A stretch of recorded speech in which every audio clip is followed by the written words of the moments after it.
Seed money. An easy way to add to your income. Let us imagine we have $50 in United States of America currency. We could put the money in a savings bank, and it would return us approximately $2 a year. We could buy a mortgage certificate and get a return of $3 or even $4 a year. Or we might use the money to buy a share, or, depending on the price, several shares of stock in some corporation. Perhaps get dividends and, provided we bought at the right time, make a profit on the transaction.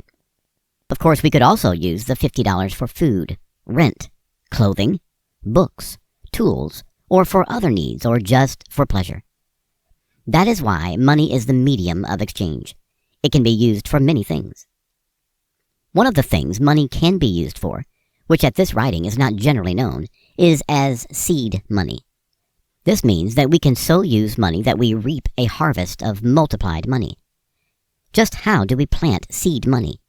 What happens when we do plant it?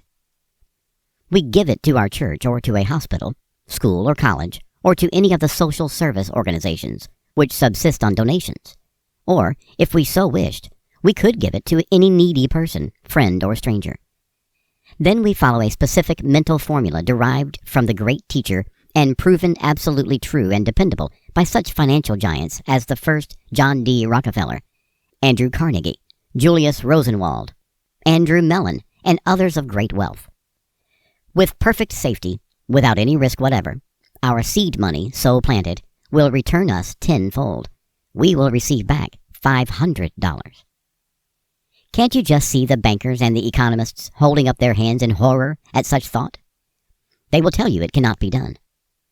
Incidentally, it has often been said, and many times inaptly, the truth shall make you free. The only truth that will make you free is the truth which you prove for yourself. If you cannot prove it in your own experience, if you cannot apply it and demonstrate it in your daily life, whatever it is, truth or not, it will not make you free. Long ago, the prophet Jeremiah knew about seed money. A prophet becomes a prophet because he is inspired. He can, by some means, rise to higher levels than ordinary people, and so more clearly see things and know things for what they are. In our language, that is what Jeremiah said in one of his most exalted states of inspiration. Prove me now herewith, saith the Infinite, and I will open the gates of granaries of infinite resources, and pour out upon you such blessings, such wealth, such prosperity, and such overflowing abundance of all the good things of life, that you have not the power to receive. Were Jeremiah around today to witness for us, he would tell you that our $50 planted as seed money and properly cultivated would return us $500, and that other seed money sums would return proportional harvests. Here is a story, which happened in California 8 or 9 years ago, of how a friend of mine proved Jeremiah's promise with typewriters. My friend, Sigmund, was studying to be a writer. He felt he could progress faster if he had a typewriter. Sigmund asked me to help him demonstrate a typewriter. I agreed, and we started our work that night. Although Sigmund had often been writing at his desk, when his landlady came up to straighten up the apartment the very next morning, she suggested that he go to the basement and get the typewriter some folks who had once lived there had left. She told Sigmund he might have the typewriter. Sigmund phoned that day and gave me an account of what had happened. He said, however, the machine was not new, and that he had taken it to have it cleaned and put in working order. The following day, Sigmund packed up the typewriter and asked me to come and see it. I went to his place. I'm quite certain it was not the first typewriter ever manufactured, but it could have been the second. The two of us sat quietly and looked at it. "Does it work?" I asked him. Sigmund laughed. During the next few weeks, the machine needed fixing several times, and Sigmund told me he finally decided to leave it in the repair shop. Soon after, I was called to Phoenix, Arizona, where I spent several months. When I returned to California, I went again to see Sigmund. He asked, "Why don't we try the typewriter demonstration again?" "Let's apply what we learned from the other effort," I suggested. "We know typewriter period is not enough," Sigmund said. "What kind of machine do you want?" Sigmund thought and answered, "It doesn't have to be new, but it should be a late model of a standard make and also be in good working condition." I said, "All right, that's our pattern. A late model standard make in perfect working order." We both went to work on it that night. It was 3 days before I spoke with Sigmund again. He phoned and said he had tried to reach me the day before. I explained I had been away on a business appointment and asked what happened. Sigmund said, "A friend of mine who's been drafted into the army brought me a typewriter that's only 3 months old. I once lent him my car to drive his mother to Seattle, and he said he didn't know when he's going to need the typewriter again, if ever, and he wanted me to have it." I asked, "What kind of condition is it in?" "Perfect," was Sigmund's answer. I said, "Fine." Sigmund said, "That's not all. You remember me telling about my friends who live across the street?" "The ones you mowed the lawn for when the man had his ankle broken?" I asked. "The same. When I came back from the store this afternoon, Mary, she's the wife, called me over. They are going back east and have more than they can haul in their car. They bought a typewriter a couple of years ago when they tried out the mail order business at home, but the business didn't prosper, and they gave me the machine. Mary said they had been watching me write in longhand at my window, and they wanted me to have it. I couldn't refuse it, so I brought it home with me." I said, "Great. Is it in good condition too?" Sigmund said it was in perfect condition. Then I pointed out to him that we had demonstrated 2 typewriters. I heard him laughing over the phone. I asked, "What are you laughing about?" He answered, "I have 3. This morning, when I went for the mail, there was an almost new machine in front of my apartment door with a note typewritten, 'This is a gift.' I thought perhaps you sent it." I told him truthfully, "Sigmund, not only did I not send it, I know nothing at all about it." Sigmund said, "We'd better turn it off. I don't want to go into the typewriter business." Since those years, Sigmund has used the formula time and again, and is today a prosperous writer and lecturer on the subject. The resources of the infinite are infinite, and every human being has direct access to these resources. Jesus knew about seed money and how to multiply it. He referred to it more than a few times, and once with the loaves and fishes demonstrated it with great success before a huge throng. In the parable of the talents, Jesus told about 3 men. One had been given 1 talent, another had been given 3 talents, and the third had been given 5 talents. A Roman talent was a denomination of money about equivalent to $500. The man who had the 3 talents doubled his, as did the man who had the 5 talents. Jesus commended them and promised to make each a ruler over 10 cities. In effect, this was saying that the principle they had applied could be used over and over again ad infinitum. That is, was unlimited in its operation. The man who had 1 talent did not multiply it, but instead buried it in the ground. Jesus reprimanded him and said that this 1 talent would be taken from him. Use part of your money as seed money, and you will become prosperous, exceedingly prosperous. Fail to use money as seed money, and you will remain or become needy. Why? Because the needs of life are forever eating up your substance, your earnings, your capital. These must be constantly replenished and extended, renewed, just as you have to forever renew your breath of life. A very small percentage of our population today uses the law of seed money in one form or another. These are the rich, and especially the very rich. Yet perhaps only 1 in 10,000 of these few use the seed money principle consciously, knowing what they are doing.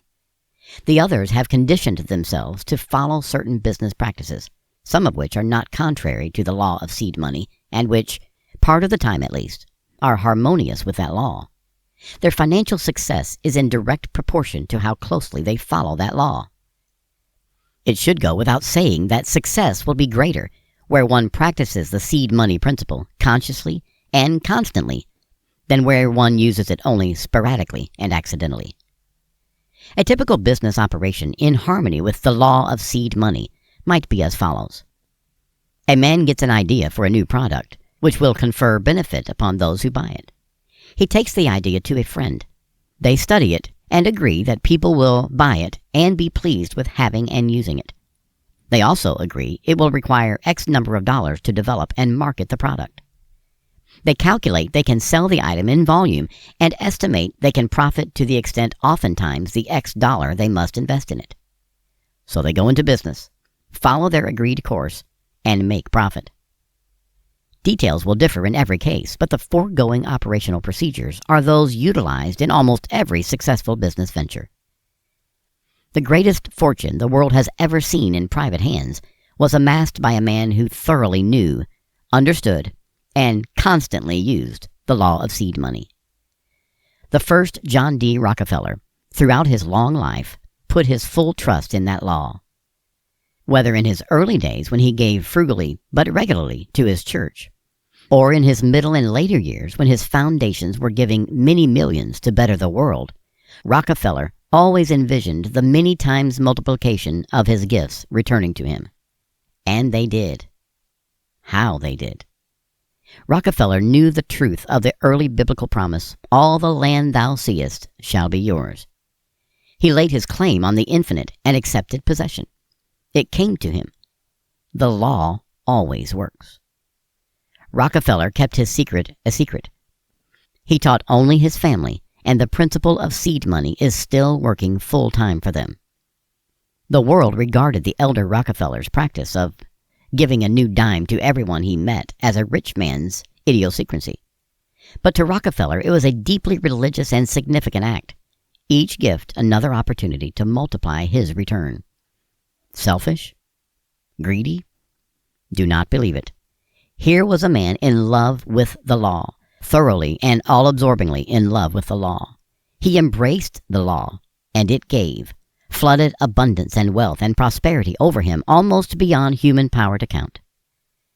Van Loon, in his Life of Rembrandt, paints a scene where the bailiffs are moving out the artist's stove and other furniture. In one corner of the hut, his wife is lying on a pallet of straw, dying of consumption. And what is Rembrandt doing? Standing in another corner of the hut, painting. As Rembrandt was in love with painting, the first John D. was in love with making the law of seed money work for him. Many men have walked our earth and left it richer for having been there. But it might well be that this first John D. Rockefeller, once probably the most reviled man of his era, left behind for the human race riches as great as any man who has been on earth.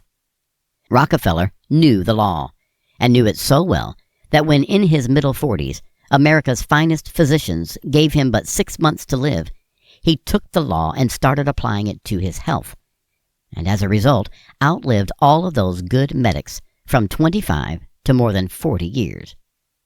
Andrew Carnegie, Julius Rosenwald, and Andrew Mellon all knew the law of seed money and practiced it constantly throughout long and extremely prosperous lives. Not only did the gifts of these men enrich the entire world, but they also multiplied their personal wealth because each of them knew how to claim the multiplied return of their gifts, and constantly did so claim. Practically everyone knows about the tithe. The tithe meant that 1/10 of the person's income belonged to the church. It was, in effect, a payment due, a thanksgiving. More than a few are reported to have used the tithe and to have become highly prosperous doing so. Paying debts is one of the primary requisites of becoming prosperous. Some may think they could achieve prosperity by never paying anyone.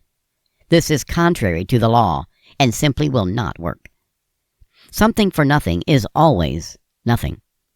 You must either pay as you go or pay later with interest compounded. Jesus warned about paying debts when he counseled to pay any you owe, lest ye be cast into prison, and shall not come out until you have paid the last farthing. Debts are a prison. Get more than you can handle, and you will learn that the great teacher was exactly right. The best practice for prosperity is to pay your debts before they are due, insofar as it is possible, and so keep them out of your consciousness. There is a distinct difference between the tithe and seed money. The tithe is a gift after you have made the income.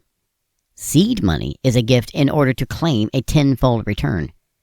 Seed money applies the law directly, and therefore much more effectively. In utilizing the seed money principle, you are saying, in effect, here's the seed I plant. Here's the investment I make with the infinite. Here's the money with which I bless my fellow beings. I claim my tenfold return. I am drawing on my ultimate account with the infinite. Why tenfold and not 11-fold or 20-fold or 30-fold or millionfold? Simply because the number 10 is the easiest of all to multiply by. You merely add a 0 to the figure with which you start. The 0 is symbolical, meaning it is nothing to the infinite to send you your multiplied return, that to the infinite it is less than the air you breathe.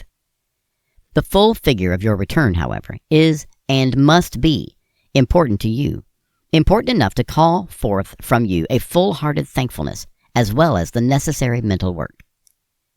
Gratitude is an open door to abundance. It helps to shorten the time required for your demonstration.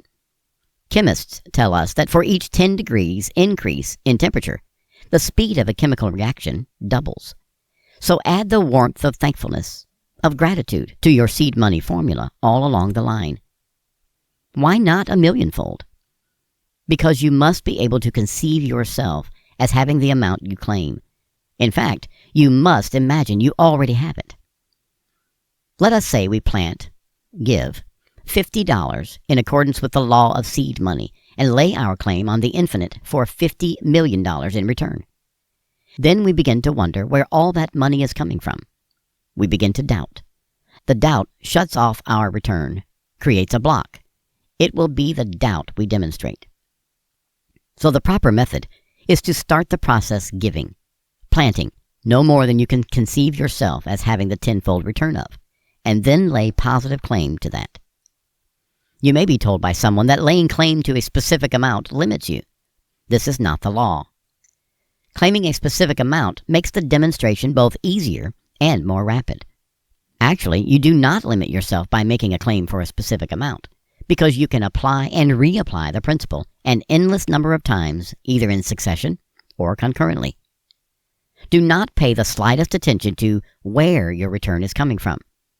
That is neither your work nor your responsibility. The infinite takes care of both the means and the manner. Your work is to claim the tenfold return of your gift and to leave all constructive ways open for it to reach you. Seed money return is expected money return. The means by which it comes to you and the manner in which it comes to you may be unexpected, more than likely will be unexpected, but the return itself is expected. The repetition is both for emphasis and to help clarify the operation in your mind. How long will it take? There is no time in the infinite. Time is a human concept. Do your work faithfully and go happily about your normal business. As certainly as the day will dawn on the morrow, your efforts will be rewarded. One of the best ways to attain proficiency in the operation of the law is to repeat the daily affirmation, which closes this booklet, many times a day for many days until you have thoroughly convinced yourself who you are and what your proper role in the universe is. Do this, and the law will work for you promptly and in full measure. There is also an after-the-fact technique that invariably helps to shorten the time required for demonstrations. It aids in registering the pattern clearly in your consciousness. Imagine you have the return in hand. That much you must do. Then, to add the mental picture of exactly what you are going to do with the money. If you intend spending it, see yourself buying, choosing exactly what you want. Also, see yourself as wearing or carrying it out of the store after you have seen yourself paying for it. Go through the details of the transaction several times. What you said, what the salesperson said, the store or stores in which you are going to make the purchase or purchases. Put in all the details.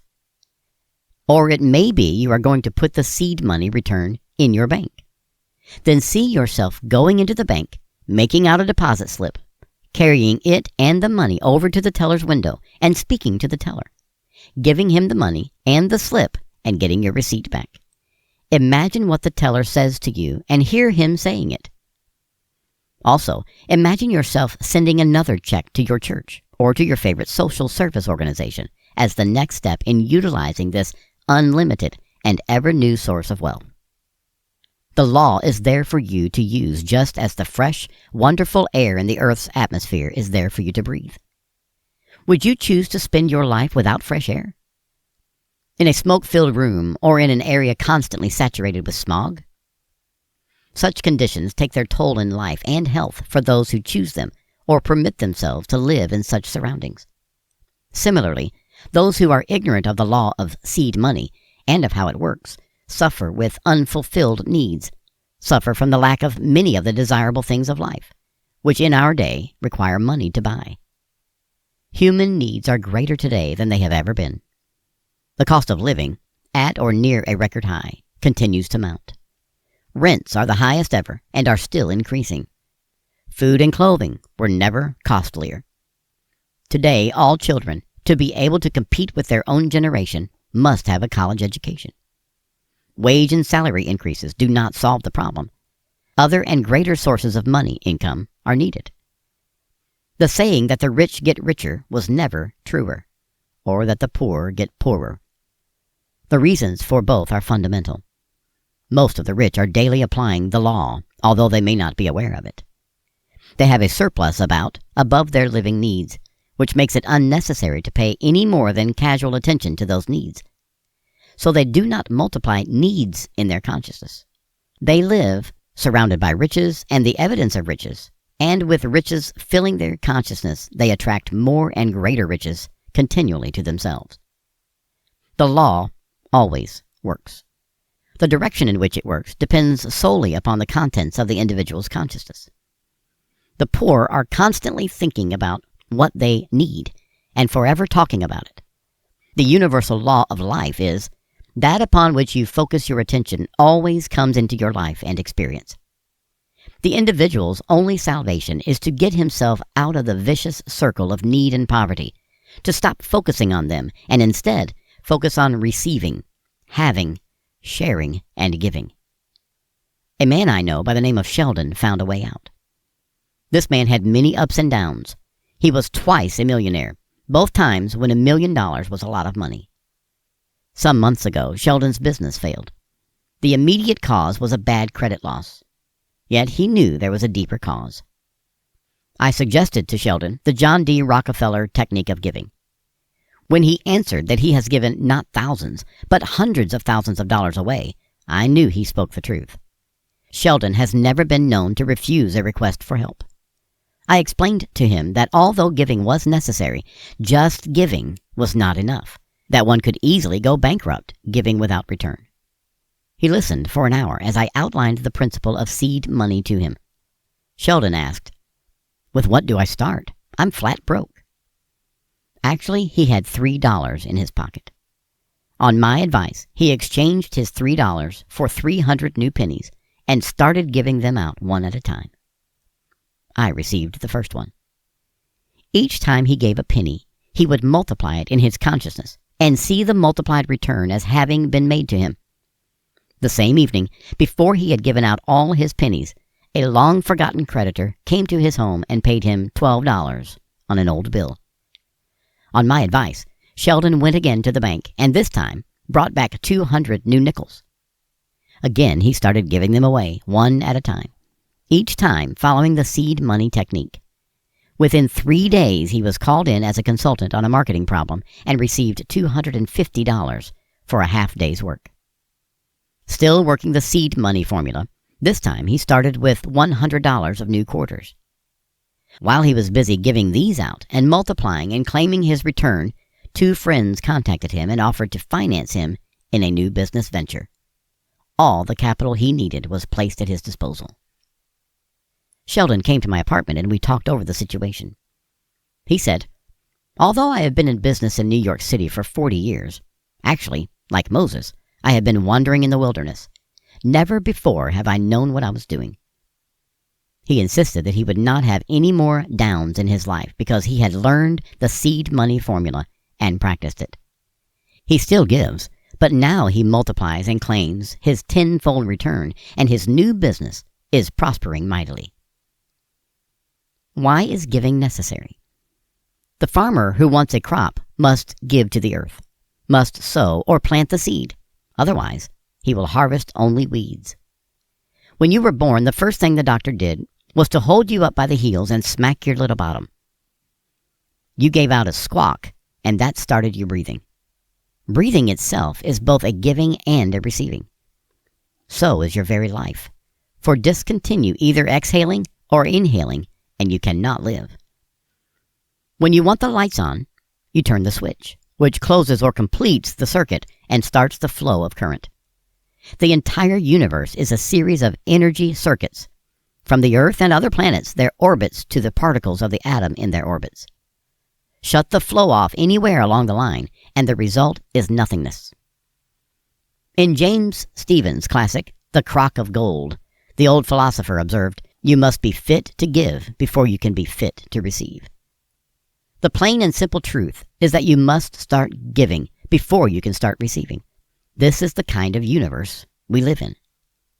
You may say, "But how can I give when I don't have any money?" Then you must start with your muscles, with labor and the sweat of thy brow, until you have received some of the currency of the realm. Then start giving it and claiming the multiplication of the tenfold return back to yourself. Continue this as you continue breathing, and soon you will be prosperous and surrounded by abundance. Actually, no one ever grew rich working either at labor or at a white-collar job. Those who grow rich are those who organize their minds for riches, who direct employees on the one hand, and who direct their multiplied claims to the infinite on the other hand. As a matter of fact, you do not need any employees to become rich, provided you know the seed money technique and use it persistently. Likewise, you can be an employee, and by using the seed money formula constantly in your life, you can become wealthier than your employer if he fails to use such formula. What is the formula which makes the law of seed money work for you? The formula is derived from Jesus. When properly used, it always produces the desired results. Believe ye have already received that for which ye ask, and ye shall so receive. No words ever spoken or written in any language carry greater or more far-reaching importance than these words. Please note, you are not asked to join any organization. You are not asked to attend any meetings. You are not asked to subscribe to any dogma. You are not asked to follow any ritual. You are not asked to believe any theories, opinions, or suppositions. You are only asked to believe that you already have received whatever it is you want. Surely this is not too great a price for you to pay to achieve your desires. Imagine they are yours now. What could be easier? And it works. It works. It works. Anyone can prove it conclusively for himself. Do you remember the saying, "A little child shall lead them"? Why shall a little child lead them? Because it is easy for a child to imagine, and because children practice imagining more than grown-ups. To repeat, the only thing which you have to believe is that you have already received that which you want. Your age does not matter. Your creed does not matter. Your race does not matter. Your name does not matter. Your sex does not matter. Your political affiliations do not matter. Your nationality does not matter. Your education does not matter. Simply believe you have already received whatever it is you want. No one else can limit you. If you want to limit yourself, you can. Otherwise, the entire resources of the universe may be yours. One morning, not long ago, I was waiting on a street corner in Manhattan for a bus to take me to my office. A man who had been sitting on a nearby bench arose and shuffled over to where I stood. We spoke and passed the time of day. I noticed that his clothes were old and torn, and that instead of shoes he was wearing low-cut rubber overshoes. I asked the question which obviously he expected me to ask. "What happened to your shoes?" "Someone stole them while I was asleep last night," he told me. "What are you going to do for shoes?" "That is what I have been wondering. I found these in the garbage back of the building where I slept," he answered. He showed me the soles, which were more holes than rubber. "What can you get a pair of shoes for?" I asked.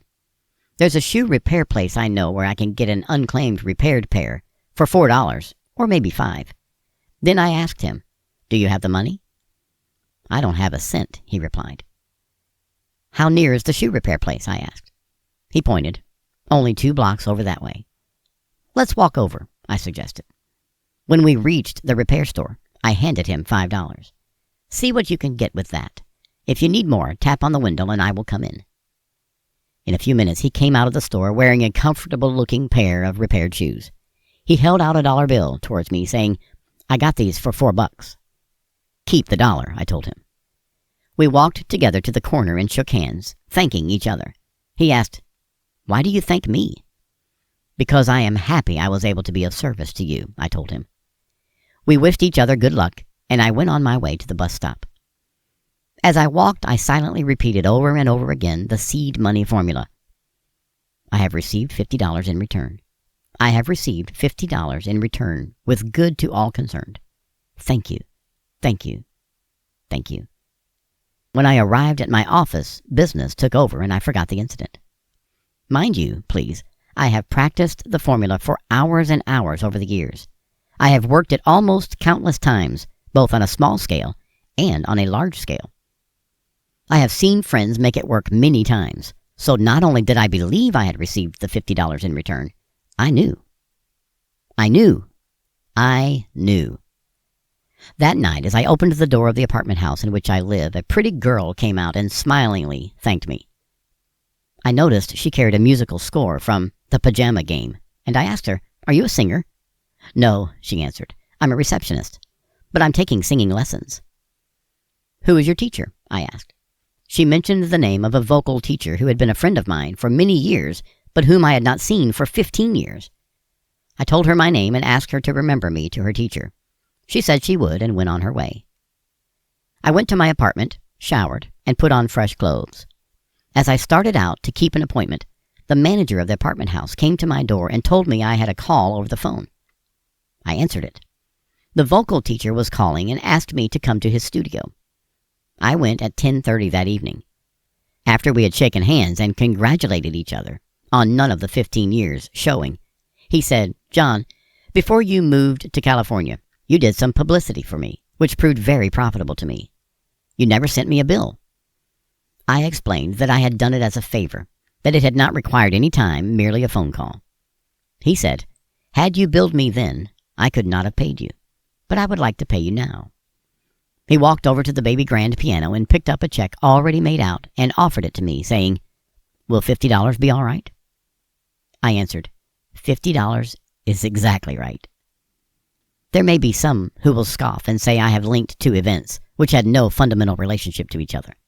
However, the wiser will believe me when I say the $5 given to the needy man for the shoes and the $50 out of the blue for a forgotten service were as certainly linked to each other as my fingers are linked to my hands.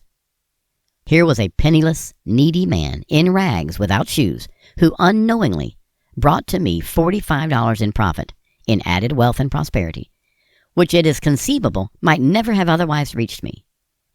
How was this possible? It was possible only because I knew the law of seed money, the principle of tenfold return, and I took the opportunity which came my way of aiding a fellow being, and of then applying the law and claiming my multiplied return. I thanked him sincerely before we parted, and should he ever read this, I thank him again. To repeat, and so that there can be no vagueness or misunderstanding in the mind of any reader as to how he makes his claim on the infinite for the multiplied return of his gift, I wish to point out that he does so by believing he has already received such multiplied return. It is as simple as that. Instead of continually saying, as many do, "I want," "I need," or "I do not have," say, "I have, I have, I have, I have, I have." In addition to making the gift to start the flow of prosperity to you, believing you have already received your multiplied return is your only work. Practice this art of believing specifically as an actor practices his lines, as a champion golfer practices his swing, as a great concert pianist practices his instrument. There is no other endeavor in life which will pay off so well. Begin the practice now if you want to grow exceedingly prosperous and rise above all the want and lack and have great riches in their place. There was a woman neighbor of mine in Hollywood who was on the verge of committing suicide because she could not find work. She had borrowed all she could from friends and pawned everything pawnable. After hours of talking with her, she agreed to give and did give $6.50 of her last $7.20 to the Salvation Army. Within 3 days, she received a cashier's check from a son whom she had not heard from in 5 years. After buying food, paying a week's rent, she had $20 left. She told me, rather sheepishly, that she had taken $15 of that and gave it to the Salvation Army. She said, "It worked once. I hope it will work again." I explained to her that when you work the law, you do not need to hope. You know. A friend of mine, a man named Carol, now has a gift shop in Los Angeles. When he was struggling, trying to save enough money to open the shop, he had a letter from a 9-year-old niece of whom he was very fond. The niece asked him to lend to her $300 so that she could have her teeth straightened. Carol told me about the request. He showed me the little girl's picture, saying she was the prettiest child he had ever seen. The picture showed she was pretty. But Carol said, "I can't lend her the money. I have less than $1,000, and I need more than $3,000 to open a gift shop. It will take her years and years to repay me." He continued talking about it. Finally, he asked my advice. "Don't lend her the money by any means," I told him. "Give it to her. Send it to her today." After hours of discussion, I convinced him it was the right thing to do, not only for the sake of his niece, but more for his own sake. Carol sent his niece the money. I think for a while he was sorry, because it took more hours of talk to get him to make his multiplied claim for his return. He agreed, however, and did make his claim. The following Sunday, Carol telephoned me. He may not have had tears in his eyes, but he surely had them in his voice. A former partner from whom Carol had been estranged for 12 years or more came to Carol's home and handed him 30 new $100 bills. The ex-partner told Carol that when they had dissolved the business years earlier, Carol had been defrauded out of certain monies. The $3,000 represented this money with interest. Carol opened his gift shop the following month. A novelist friend of mine, working on a novel, wanted to go to the British West Indies for 3 months and finish the book there. He gave me no argument, but went to his bank, as I told him, drew out his last $70, and gave it to his church. He also followed the formula with enthusiasm. In less than a week, I saw him off the British West Indies. A publisher, whom he had not previously known, had contacted him and employed him to do a series of 3 magazine articles on those islands. My friend received a $500 advance, plus a check for $200 on account of his expenses. Please recall that, in the words I spoke to myself returning the bus stop, the phrase was included, "with good to all concerned." This phrase should always be a part of any claim you make on the infinite. There is no telling how the return you claim will come to you. The only telling for certain is that it will come. You do not want some loved one to die and will to you the amount you claim. You do not want to receive it as a result of an injury to yourself. So always, always, always include in your multiplied seed money claim, or for that matter, whenever you draw upon the infinite for anything, the provision "with good to all concerned." In this manner, you protect yourself and all others who may be concerned. Carefully check your motive in each of your seed money operations to make certain that there is no content of harm or intended harm in it towards anyone concerned. Whether the money is primarily for yourself or for others, or simply for reserve to practice providing the law, it should manifest with equal ease. The law does not care. But if there is harm in your consciousness towards anyone, that harm will multiply also and return to fall upon your own head. You cannot fool or sidestep the law. Why you cannot will be explained in the pages which follow. In the times of the great teacher, very little was known regarding human health. Disease was rampant. Almost everyone was ill. Life expectancy at birth was extremely low. Even in Shakespeare's day, it was reported as having been 4 years. Much of the ministry of Jesus was devoted to healing those who had little or no other chance of health. Today, we have a great medical science, mammoth and well-equipped, ably staffed hospitals in every area. We have physicians' offices in almost every block, with expensive research laboratories dotting our land. Dr. Arnold A. Hutschnecker, a physician who has practiced internal medicine in New York City for more than 40 years, states in his book, The Will to Live, that in spite of a long succession of miracle drugs and great advances in medical knowledge, about 1/2 of the people in the world are ill at any given time. In contrast, 99% of all the people in the world are living hand to mouth in the face of the greatest prosperity the race has ever witnessed. It is our opinion that were Jesus alive today, he would devote some of his time and teachings to telling his listeners how to become prosperous. Can't you just hear this great teacher saying, your lack, your needs, your poverty are insults to the infinite? These are totally unnecessary conditions which you have pinned upon yourself. Rise above your ignorance. Find out who you are and make your claim for an overflowing abundance of all the good things of life, and it shall be given to you in full and running over. Then again, with what measure you give, it shall be multiplied tenfold and given back to you.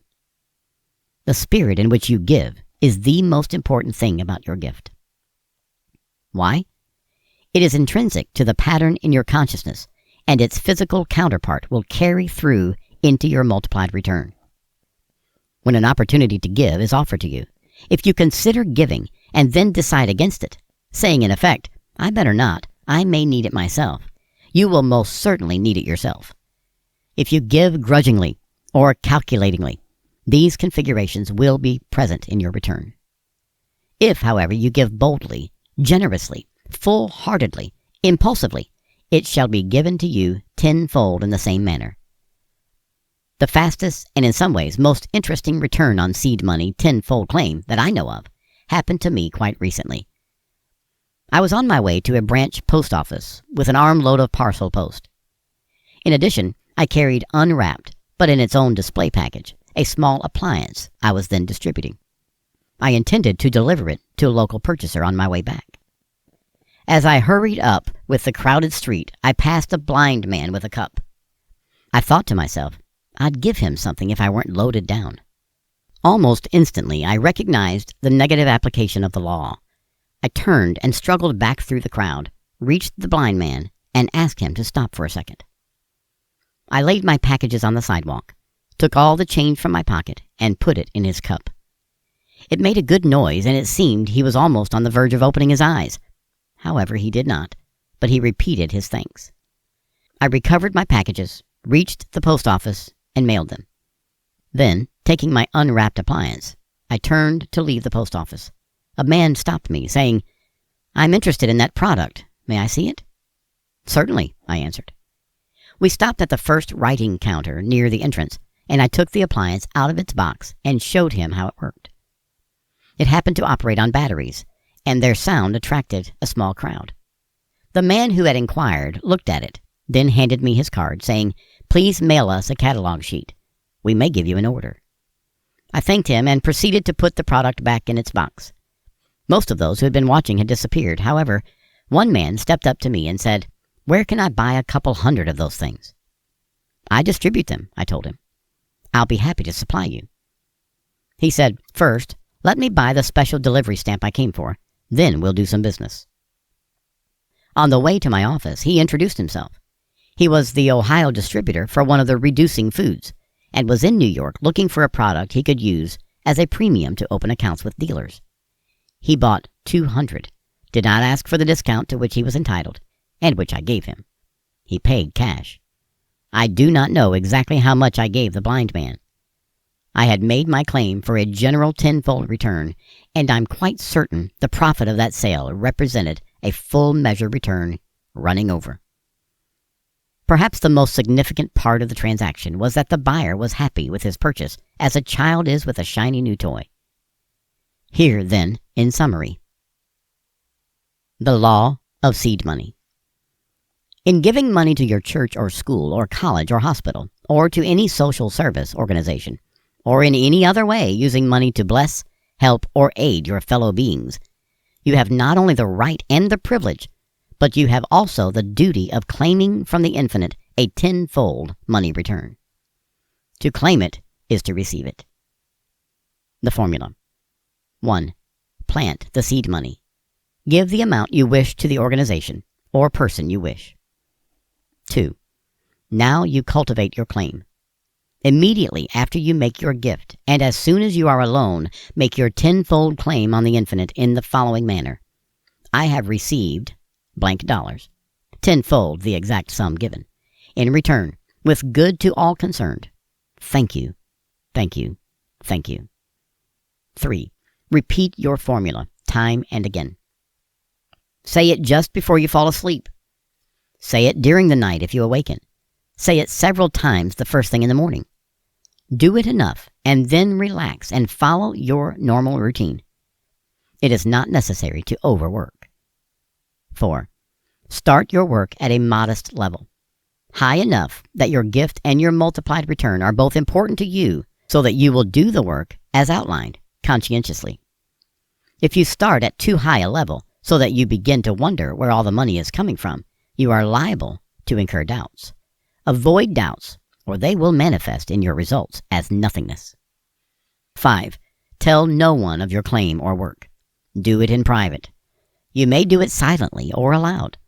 You may also write your claim or claims and refer to them at times to refresh your pattern. The only work you have is to impress the pattern on your own consciousness. 6. In the event your multiplied claim is not returned as rapidly as you think it should be, after you have made your gift and done the work on your claim to the best of your ability, then do the following. Refer to the daily affirmation at the end of this book. Read it and reread it until you know who you are. As soon as you realize who you are, your demonstrations will fly on wings to you. People will shove money at you. If you claim money from every side, you'll be literally able to pick it out of the air. 7. Give your gift in the spirit of complete trust. Give it boldly, happily, impulsively, full-heartedly, and generously. It will return to you tenfold. The law is always in operation. The formula works in your favor when you work it. No one else can do it for you. You must do it for yourself, just as you must breathe for yourself. We come now to knowledge, which insofar as we know, has never been revealed. Why do the law of seed money and the seed money formula work? Why must you believe you have already received it before you can receive? We are going to tell you why. We are going to give you the reason it works, and should you ever fail to make it work, the reason you fail. We are going to give you the only explanation which fits all the facts, the explanation which is the basis of all religions, all creeds, all faiths, all healings, all miracles, and all the conditions and experiences in human life. We are going to take the mystery out of all these things, and in the golden words of Reverend Paul M. Brunet, put the mastery in. The ancient Hindu emperor, Asoka, is reported to have observed, all creeds have their miracles. Today, we not only know this to be true, but we also know that the psychiatrists and hypnotists have theirs. Why? Because of man's relationship with the universe. Scientists have explored the universe with powerful telescopes and with powerful microscopes. In all their search and research, they have found only one thing. From the farthest star to the most infinitesimal part of the atom, the only thing scientists have been able to find is energy. Everything that exists in one form or another, one level or another, is energy. Energy fills the universe. The universe is energy. The infinite is energy. Then it should surprise no one to learn that there is a fluid, plastic, invisible energy which flows evermore through the human mind. This energy, undifferentiated, flows through the mind of every human being. The infinite energy which flows through the human mind is power, sheer power. It enters your mind unformed, flows out of your mind, impressed with the patterns in your consciousness, and flows evermore into the exact form of those patterns. This infinite energy, which flows through your mind, is blind, has no will of its own, cannot say no to your patterns or do anything but follow them explicitly. This infinite energy, which evermore flows through your mind, is unlimited. It will flow into whatever pattern you conceive, and inasmuch as all energy works in circuit, The energy which flows through your mind brings back to you on its invisible circuit the physical counterpart of your thoughts, words, and emotions. If you pattern the infinite energy which flows through your mind with evil, evil will be returned to you. If you pattern it with disease, disease will be returned to you. If you pattern this energy with debts and needs, debts and needs will be returned to you. If you pattern this unlimited infinite energy which flows through your mind with happiness, happiness will be returned to you. If you pattern this energy with great riches will be returned to you. If you pattern this energy with perfect health will be returned to you. If you pattern this energy with ever-renewing life, with inexhaustible vitality, with everlasting youth, and with an overflowing abundance of all the other things of life, all these wonderful things will be returned to you. You are the director, the selector, the chooser, the decider. You are the absolute monarch of that infinite, unlimited, blind, obeying, all-powerful energy which flows through your mind. Do you think nuclear power is great? You're right. It is great, very great. But compared to the infinite energy which flows constantly through your mind, and of which you are the undisputed ruler, nuclear power is as a weak and helpless infant in the arms of a mighty giant. The purpose of your life, the responsibility of your being, is to direct that energy into the best and most constructive forms you can conceive. As you do so, you prosper. As you fail in this purpose, in this responsibility, you suffer. Now do you know who you are? Now do you know why you can make your seed money tenfold claims on the infinite and have them paid in full? The infinite is your servant, works every second of your life for you, follows your every order, has nothing else in all the world to do but to bring you blessings, health, ever-renewing life, wealth, prosperity, and an overflowing abundance of all the good things of life, including deep and satisfying happiness.